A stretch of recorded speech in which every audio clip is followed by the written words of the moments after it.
श्री दुर्गा सप्तशती में वर्णित 11वां अध्याय बताने जा रही हूँ। 11वां अध्याय प्रारंभ होता है देवताओं द्वारा देवी की स्तुति तथा देवी द्वारा देवताओं को वरदान।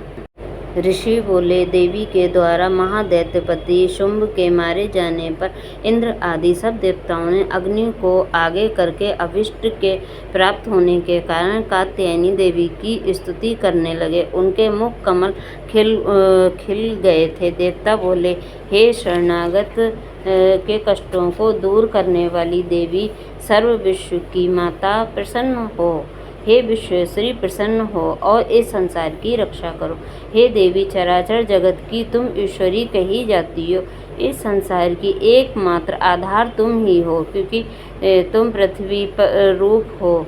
हे देवी, आपका पराक्रम विपुल है। आप जल रूप हो, संपूर्ण जगत को तृप्त करती हो। हे भगवती, आप अत्यंत बल युक्त हो, विष्णु की शक्ति हो तथा विश्व की उत्पन्ना सर्वोपरि माया हो।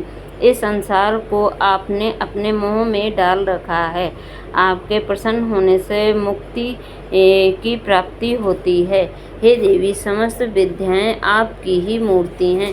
संसार की समस्त स्त्रियां आप ही की मूर्ति हैं। हे चंडिके, तुम एक से ही यह संसार व्याप्त है। तुम्हारी स्तुति किस भांति की जा सकती है? तुम तो स्तुति करने योग्य पदार्थों से परे हो। हे देवी, आप सभी में विराजमान हो, स्वर्ग व मोक्ष की दाता हो। आपकी स्तुति किन शब्दों में की जा सकती है? बुद्धि रूप से सब जीवों में स्थित हो। हे नारायणी देवी, तुम स्वर्ग और मोक्ष की दाता हो, तुमको नमस्कार है। हे नारायणी, काला काष्ठादि के रूप से क्रमशः परिणाम और की ओर ले जाने वाली तथा संसार का उपसंहार करने में समर्थ आपको नमस्कार है।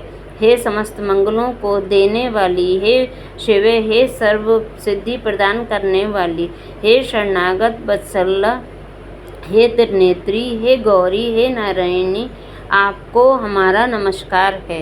हे सृष्टि का पालन और संहार शक्ति रूप सनातनी, हे गुणाश्रयी, हे गुणमयी, हे नारायणी, आपको नमस्कार है। हे शरणागत दीन दुखियों के दुखों को हरण करने वाली तथा सब प्रकार की रक्षा करने वाली, आप ही नारायणी हो। आपके लिए नमस्कार है। हंस युक्त विमान में बैठने वाली, हे ब्रह्माणी स्वरूप धारण करने वाली, कुशाओं के जल को प्रोक्षण करने वाली नारायणी, आप ही हो। आपको नमस्कार है। महेश्वरी रूप से त्रिशूल, चंद्रमा और सर्प को धारण करने वाली तथा महावृषभ पर बैठने वाली नारायणी देवी, आपको नमस्कार है।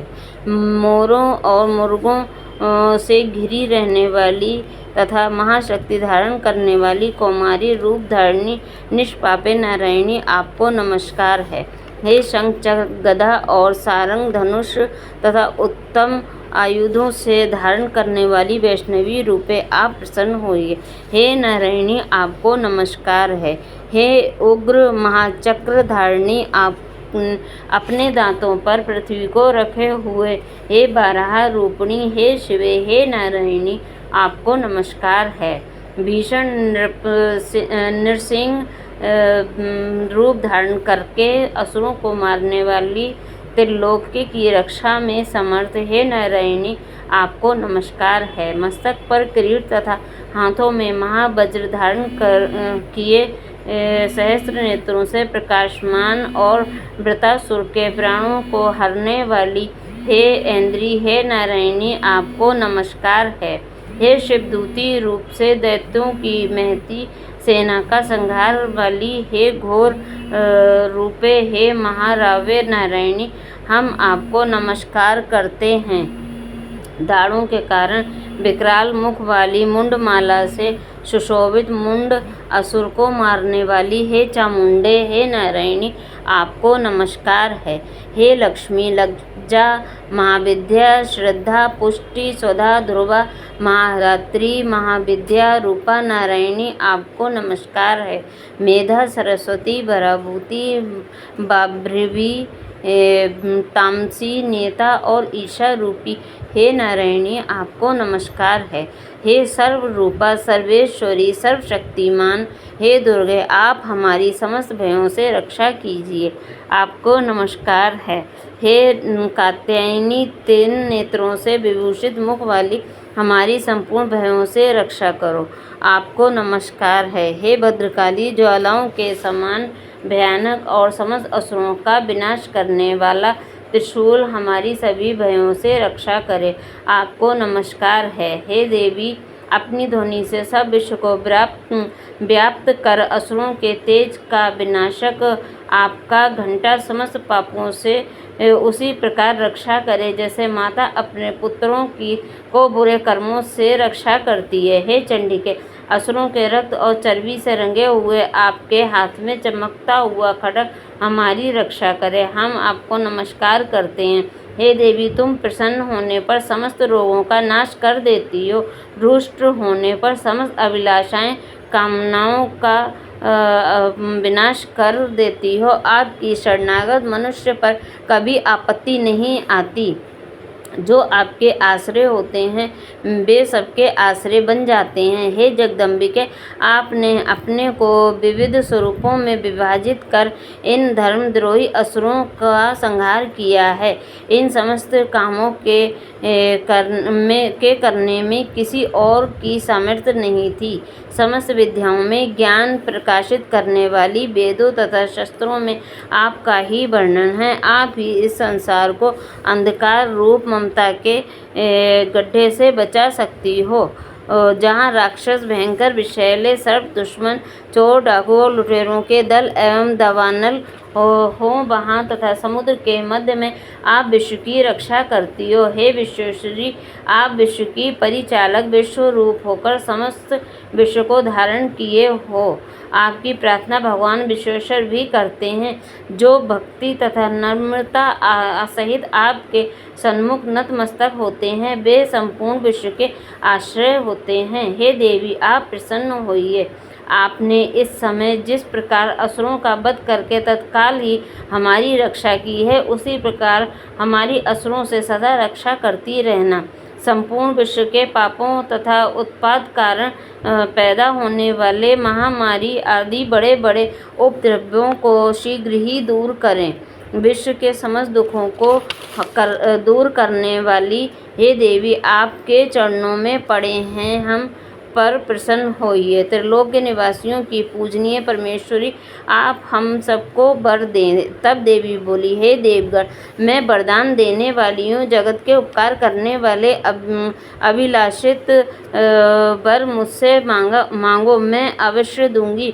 तब देवता बोले, हे अखिलेश्वरी, आप इस त्रिलोक की समस्त बाधाओं का दमन करती रहिए, हमारे दुश्मनों का विनाश करती रहिए। देवी बोली,